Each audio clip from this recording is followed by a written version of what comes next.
Stop aiming like this. This is only going to get you killed. Instead, here are 4 tips to instantly improve your crosshair placement forever. And tag a friend with terrible aim and save this so you can improve on it. The first thing is when we're walking around, we're going to want to be aiming head level because that's where all the players are going to be. Head level is the second buckle on every single barricade, so up that crosshair up to here. Now when I walk around, I'm going to be head level everywhere I go. Second, you want to be able to sweep angles and keep it tight with your movement.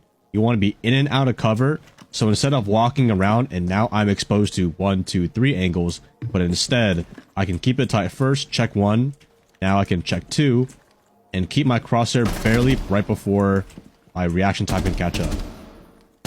So make sure you are always ADS, which is aim down sights. This way you can delay the amount of time so you don't have to adjust so much. I wouldn't recommend always peeking like this because it can get very tiring, but this way you can avoid the extra work of looking around by pre-aiming angles. So if I have information or if I know it's a common angle, I'm going to look at it through the wall like this, or if I would cut a corner right here. Eventually common angles just become pinpoints and create a pattern for your aim. I would also recommend combining common angles with pre-firing. This will help out a lot. And last, you could have the best aim ever, but if your character is just too easy to kill, then it's not going to matter. You need to be able to keep yourself tight on angles and keep yourself between cover multiple times. So keep those angles tight so that way you can have the most amount of cover. Remember to keep that crosshair up and follow me for more R6 tips. I see way too many players defend Chalet wrong. Instead, stop doing this, and here's how to defend it correctly. So tag a friend who hates defending Chalet. First, crouch, rotate, and head holes on the right. Head over to the mask wall with foot holes so you can see up the solarium stairs, and reinforce as well. Closet rotate in the middle. Reinforce the 2 walls. Now, if you're wondering if it's left or right for the reinforcement, you should do the left one if you have wall denial or cade or mute jammer, so it can't get shot. But if you don't have anything, you should reinforce the right, so this way you can use it as a swing hole. So I have more cover and I can kind of go in and out. This is the only time you should go in and out because their fries are mid. Use an SMG to shoot the glass off the bathroom and the piano window. You shoot glass so you can hear the rappel outside the window. We're going to be holding library, so reinforce this wall. The reason why we're going to be holding the library is because this will delay their push, and especially when you deal with Ozami, you're going to be a very pain in the ass. And reinforce this wall for cover. And it ain't an Atheno setup without the Akibas. Your job is going to hold on to library for at least a minute 30, and once this Akiba gets cleared out, you're going to want to hop over the ledge, so this way you're covered from the main lobby and K9, and you're just going to sprint in and make your way back to site. Once you have retreated for a minute 30, you've already wasted a lot of time. Sit behind this Akiba and play the crossfires with your teammates. Now, with all of these holes, you can look for a good time with your enemy. And a bonus tip, do not neglect the blue and the lobby camera. These are very good for information. This setup is going to make top floor your favorite bomb site, and follow me for more Rainbow Six tips. Have you ever heard a call out in Rainbow Six Siege and you're like, what the frick is that guy talking about? Well, here, I'm going to teach you Siege vocabulary. Let's get started. And tag a friend who has the worst callouts in Siege. If you hear Bolo, this means the hard left of this corner right here. If you hear T1, T2, T3, that means tower 1, 2, and 3. These are means the floors. T3, T2, T1. If you hear Z, this means this hallway, not Gen Z, so stop looking for Drake's meat on Twitter and get on cams. This time we're not on Atheno's house. Bro, I just don't live on Oregon, bro. I'm in Oregon, but I don't live on Oregon, dude. If you hear heaven and hell, heaven is this balcony here because it's elevated. It's a new balcony. And hell is this little dark corner over here. If you hear Shiko, it's because it is named after a player who plays this spot very good. So if a player's tucked right here, you yell Shiko. If you ever heard of bitch corner, it means he's playing in this corner over here because it's a very, very tucked in kind of scared angle. So if you ever see someone sprint past, you guys say, he's bitch, he's bitch, he's bitch. And if you ever hear the call out, you just saw him. It means you're blind and you need to get a pair of glasses. If you hear the call 90, it means they're in a hallway with a 90-degree angle. Usually they're pretty unique on some maps, but for example, this is 90. If you're a nerd, you're gonna hear this call out really well, but if you hear Harry Potter, then that generally means that he's under a staircase, because apparently Harry Potter lived under a staircase. All I'm saying, Star Wars is better than Harry Potter, but they are both for nerds. If you ever hear someone screaming, on me, on me, on me, it means your teammate thinks that you can telepathically just read their location and help them immediately. Like they're the main character of the game, and if they die, the world's ending. Now, if you're trying to creep up in the site and your teammate yells, right there, right there, right there, that means you just gotta shoot. You just gotta shoot your weapon. Because who doesn't love misspreading wrong information? If you have a question about a call out, put it in the comments below. Otherwise, follow me for more Rainbow Six tips. Who has the best wall denial in Rainbow Six, and how many different ways can you do it? In today's video, we're gonna rate it 1 through 10.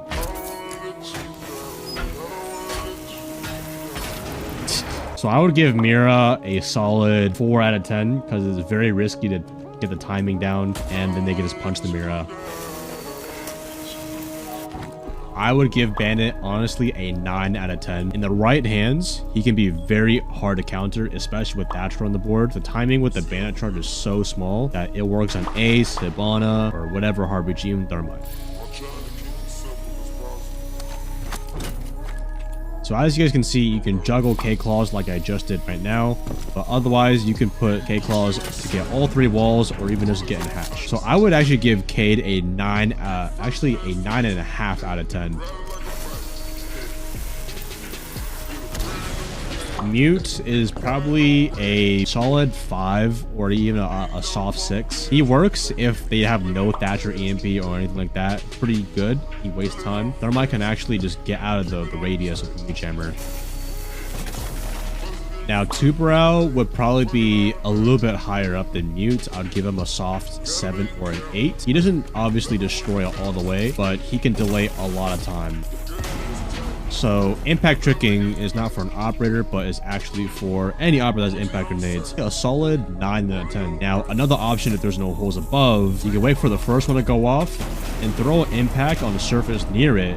And now it'll only be head holes, but they can't walk through it. So now with the Rooney, we're going to put the gate on the top. So as you can see, the gate is on right here. So now we're going to stand on it, and this should deactivate it. And we can stand away from it, and it breaks it immediately. Now this only works for one time, but this can definitely fool a lot of people. I would have to give Aruni tricking a solid 4 out of 10. So if I had to give you guys the top 3 wall denial operas, it would be Bandit, Cade, and Tubarão. And honorable mentions, impact grenades, regardless of who you're playing. So try these out to get the upper hand on your enemy, and follow me for more Rainbow Six tips. Have you ever attacked meeting bomb site and you're like, I don't know how to play this? These are the only 2 ways you need to ever attack meeting bomb site in Siege. Tag a friend who loves to play Oregon, and save this for next time. The first take is a big tower take. You're gonna take from T3, T2, and T1. This might be reinforced, so make a hole here with Ace. Next, open up this hatch so you can kill anybody playing here. Get a flank cam for bottom T1, so no TikTok and actually get on cams. Open up this wall. Once meeting is clear, you're gonna want to go here and duck and plant. Just be sure to cover your head when you're planting, or else you might get trumped. Now, if big tower doesn't work, we're gonna go for more of a dining take. Take control of small tower. Push in the dining. Push bottom showers and make sure no one's close on these doors. These are gonna be key points of map control for the plant. Next, have a teammate come up from big window and take control of big window. This way, you can hold angles from the vert. Just remember to put a pretty place cam for flank. People in small tower should open this up and go for an easy plant. Remember, Oregon is a very big site, especially for meeting, so it's very important you cut the bomb sits in half and save you some work. Like and follow for more R6 tips, and get my charm on Twitch. When you're attacking Oregon basement, do you feel like you just hit a brick wall and can't move forward? Well, here's how you attack Oregon basement correctly. I'm gonna give you 2 pushes that you can use for the rest of your life. The first one is a bunker big tower push. Pick a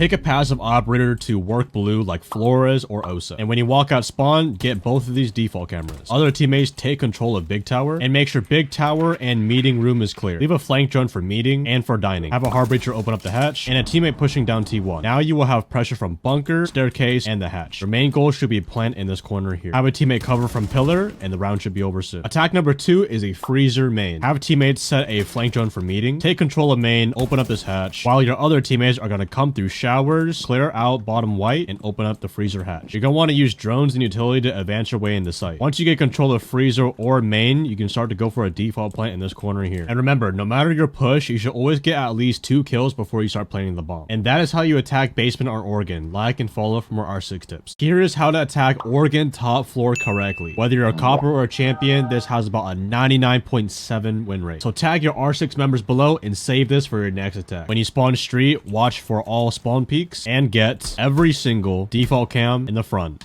Open the main door for flank pressure. If you enter armory, make a rotate for your master team. If you enter master, get the wall open with ace and take trophy control. There's going to be head holes here, so make a rotate for your team so you can walk into attic. There's going to be gadgets you need to clear like shields and my gadget, so use grenades and flashbangs. Once you get about 1 to 2 kills, start going for a plant. The default plant is in this corner right here. But if they have a Solus or a Pulse, be careful. If you're not going for a bomb plant, you're just going to want to brute force your way into sight. Now, if they're in tricky situations, you can go from big window, walk up white stairs, or even push from attic. The common angles you should peek for most kills are kids door angle, top white, or big window, pushing into attic. And if you can get inside kids, you win the round. Follow this plan so you will never lose Oregon again. If this video helped you, like and follow from our R6 tips.